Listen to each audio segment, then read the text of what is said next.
اعوذ باللہ من الشیطان الرجیم بسم اللہ الرحمن الرحیم نحمدہ ونسلم علی رسولہ النبی الکریم اما بعد فاعوذ باللہ من الشیطان الرجیم بسم اللہ الرحمن الرحیم اللہم صلی علی سیدنا و مولانا محمد وعلی آلہ وصحبہ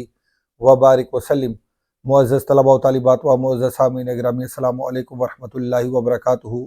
آج الحمدللہ ہم گلستان سعدی کے چھٹے لیکچر میں حاضر ہیں۔ آج کے لیکچر میں جو ہم بیان پڑھنے جا رہے ہیں اس میں حضرت سیدنا شیخ شرف الدین سعدی شرازی رحمۃ اللہ علیہ اللہ تعالیٰ کی معرفت کے حوالے سے بیان فرماتے ہیں۔ تو چلتے ہیں بلا تاخیر آج کے لیکچر کی طرف۔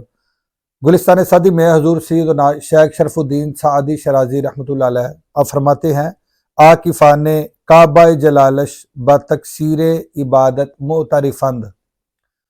سیدنا شیخ شرف الدین سعدی شرازی رحمۃ اللہ علیہ آپ فرماتے ہیں کہ اس کی عزت و بزرگی والے کعبے کے عاکفان یعنی معتکفین، اس کی عزت و بزرگی والے کعبے میں اعتکاف کرنے والے، اس میں ٹھہرنے والے، اس میں قیام کرنے والے، اس میں طواف کرنے والے، اس میں عبادت کرنے والے، اس میں تسبیح و تحلیل کرنے والے، اس کی عزت و بزرگی کے کعبے میں ٹھہرنے والے، اس کے معتکف بتکثیر عبادت معترفند، وہ اپنی عبادت کی کوتاہی کا اعتراف کرتے ہیں، وہ اپنی عبادت کی کمی کا اعتراف کرتے ہیں۔ بتکثیر عبادت معترفند، وہ اپنی عبادت کی کمی کا اعتراف کرتے ہیں۔ اور کیا کہتے ہیں؟ کہتے ہیں ما عبدنا کا حق کا عبادتک، ما عبدنا کا حق کا عبادتک، کہ اے باری تعالیٰ ہم نے تیری عبادت ویسے نہیں کی جیسا کہ تیری عبادت کرنے کا حق تھا، ہم نے تیری عبادت ویسے نہیں کی جیسا کہ تیری عبادت کرنے کا حق تھا۔ ما عبدنا کا، ہم نے تیری عبادت نہیں کی حق کا عبادتک، جس طرح کہ تیری عبادت کا حق تھا ہم نے ویسے تیری عبادت نہیں کی۔ تو اللہ تعالیٰ کی بزرگی والے کعبہ میں بیٹھنے والے، وہاں اعتکاف کرنے والے، وہاں قیام کرنے والے، وہاں ذکر اذکار کرنے والے، وہاں طواف کرنے والے، وہاں عبادات کرنے والے، ریاضات کرنے والے، مجاہدات کرنے والے، وہ اللہ تعالیٰ کی بارگاہ میں اپنی عبادت کی کمی کا اور اس میں کوتاہی کا اعتراف کر رہے ہیں کہ اے باری تعالیٰ ہم نے تیری عبادت ویسے نہیں کی جیسا کہ تیری عبادت کرنے کا حق تھا۔ آگے شیخ سعدی رحمۃ اللہ علیہ آپ لکھتے ہیں وَوَاصِفَانِ حُلیَ جمالش بتحیر منصوب، وَوَاصِفَانِ حُلیَ جمالش بتحیر منصوب، اور اس کے حسن و جمال کے واصف، اس کا حسن جمال کی تعریف کرنے والے، واصف کا معنی ہوتا ہے تعریف کرنے والا، وصف بیان کرنے والا، اوصاف بیان کرنے والا۔ تو شیخ سعدی رحمۃ اللہ علیہ آپ لکھتے ہیں واصفان حلیہ جمالش، اس کے حلیے کی، اس کے حسن و جمال کی تعریف کرنے والے، بتحیر منصوب، وہ حیرت زدہ ہیں، وہ حیرت میں گم ہیں، اس کے حسن کی، اس کے جمال کی تعریف کرنے والے وہ حیرت میں گم ہیں، بتحیر منصوب، وہ حیرت میں گم ہیں۔ اور کیا کہتے ہیں؟ ما عرفنا کا حق کا معرفتک، ما عرفنا کا حق کا معرفتک، کہ اے باری تعالیٰ ہم نے تجھے ویسا نہیں پہچانا جیسا کہ تجھے پہچاننے کا حق تھا، ہم نے ویسا تجھے نہیں پہچانا۔ تو وہ اپنی عبادت کی کمی کا اعتراف بھی کرتے ہیں اور اس چیز کا بھی اقرار کرتے ہیں کہ اے باری تعالیٰ جیسا تجھے پہچاننے کا حق تھا ہم نے ویسا تجھے نہیں پہچانا، جیسا کہ تیری معرفت حاصل کرنے کا حق تھا، جیسا کہ تیری معیت اختیار کرنے کا حق تھا ہم نے ویسے تیری معیت اختیار نہیں کی، ہم نے جیسا تجھے پانے کا حق تھا ویسا تجھے نہیں پایا، جیسا تیری رضا کا حق تھا ہم نے ویسی تیری رضا نہیں پائی، جیسا تجھے خوش کرنے کا حق تھا ہم نے تجھے ویسا خوش نہیں کیا،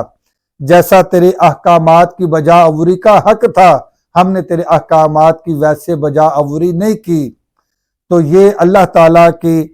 عزت و بزرگی والے کعبۃ اللہ میں بیٹھنے والے وہ اپنی عبادت کی کمی کوتاہی کا اعتراف کرتے ہیں اور یہ کہتے ہیں کہ ما عبدنا کا حق کا عبادتک، اور اس کے حسن و جمال کی تعریف کرنے والے وہ یہ اقرار کرتے ہیں کہ ما عرفنا کا حق کا معرفتک، کہ اے باری تعالیٰ ہم نے تجھے ویسا نہیں پہچانا جیسا کہ تجھے پہچاننے کا حق تھا۔ آگے حضور سیدنا شیخ شرف الدین سعدی شرازی رحمۃ اللہ علیہ آپ لکھتے ہیں، گر کسے وصف اوز من پرسد بے دل از بے نشاں چے گوید باز۔ شیخ سعدی رحمۃ اللہ علیہ آپ فرماتے ہیں کہ اگر کوئی اس کا وصف، اس کے متعلق کوئی مجھ سے پوچھے کہ بتاؤ وہ کیسا ہے، اس کا حسن کیسا ہے، وہ کیسا ہے، تو بے دل از بے نشاں چے گوید باز، تو کہتے ہیں تو پھر یہ بے دل، یہ نا آشنا، یہ نا بلد، یہ کج فہم، یہ اس بے نشاں کا پتہ کیسے بتا سکتا ہے، اس بے پتہ کا پتہ تمہیں کیسے بتا سکتا ہے، اس بے پتہ کے متعلق کیسے بیان کر سکتا ہے، اس بے نشاں ذات کے متعلق بھلا مجھ جیسا کم فہم، کج فہم اور بے دل شخص کیسے بیان کر سکتا ہے۔ آگے حضور سیدنا شیخ شرف الدین سعدی شرازی رحمۃ اللہ علیہ آپ بیان فرماتے ہیں کہ عاشقاں کشتگان معشوقند، عاشقاں کشتگان معشوقند، برنیایت ز کشتگان آواز، برنیایت ز کشتگان آواز۔ شیخ سعدی رحمۃ اللہ علیہ آپ فرماتے ہیں کہ عاشق تو معشوقوں کے مارے ہوئے ہوتے ہیں، عاشق لوگ تو معشوقوں کے مارے ہوئے ہوتے ہیں، برنیایت ز کشتگاں آواز، اور کشتگاں یعنی مارو ہوں کی آواز باہر نہیں آتی، اور مارے ہوں کی آواز باہر نہیں آتی۔ شیخ سعدی رحمۃ اللہ علیہ آپ فرماتے ہیں عاشق لوگ تو مرے ہوئے ہوتے ہیں، وہ تو معشوق کے عشق میں گویا کہ مردہ ہوتے ہیں، بے جان ہوتے ہیں، بے حال ہوتے ہیں، بے کیف ہوتے ہیں، ان کی تو حالت یہ ہوتی ہے۔ عاشقاں کشتگاں معشوقند، عاشق لوگ تو اپنے معشوق کے، اپنے محبوب کے عشق میں، اس کے حسن و جمال کے جلووں میں وہ تو مستغرق ہوتے ہیں، وہ تو عاشق لوگ تو مارے ہوئے ہوتے ہیں۔ برنیایت ز کشتگاں آواز، تو مارے ہووں کی، مرے ہووں کی، بے حال جو بے خود ہوتے ہیں ان کی پھر آواز باہر نہیں آتی۔ گویا کہ شیخ سعدی رحمۃ اللہ علیہ آپ یہ بیان فرماتے ہیں کہ اگر کوئی مجھ سے اس کا وصف پوچھتا ہے، اللہ کی ذات کے متعلق پوچھتا ہے، تو فرماتے ہیں کہ میں تو بے دل ہوں، میں تو بے دل ہوں، نا آشنا ہوں، اور وہ بے نشاں ہے، تو میں نا آشنا، نا بلد، کم فہم، کج فہم، اس بے نشاں، اس لا پتہ کا پتہ کیسے بتا سکتا ہوں۔ اور پھر فرماتے ہیں کہ میں تو عاشق ہوں، اور عاشق تو معشوقوں کے مارے ہوئے ہوتے ہیں، ان کے عشق میں گویا کہ مرے ہوئے ہوتے ہیں، گویا مردہ ہوتے ہیں۔ آگے فرماتے ہیں برنیایت ز کشتگاں آواز، اور جو مرے ہوئے ہوتے ہیں ان کی آواز باہر نہیں آتی، ان کی آواز باہر نہیں آتی۔ تو امید ہے کہ آج کا لیکچر بھی آپ نے اچھے طریقے سے سماعت کیا ہوگا، سمجھا ہوگا۔ آج کے لیے اتنا ہی کافی ہے۔ انشاءاللہ العزیز دوبارہ پھر کسی نئے ٹاپک کے ساتھ گلستان سعدی کے کسی نئے لیکچر کے ساتھ دوبارہ حاضر ہوں گے۔ اللہ حافظ، السلام علیکم ورحمۃ اللہ وبرکاتہ۔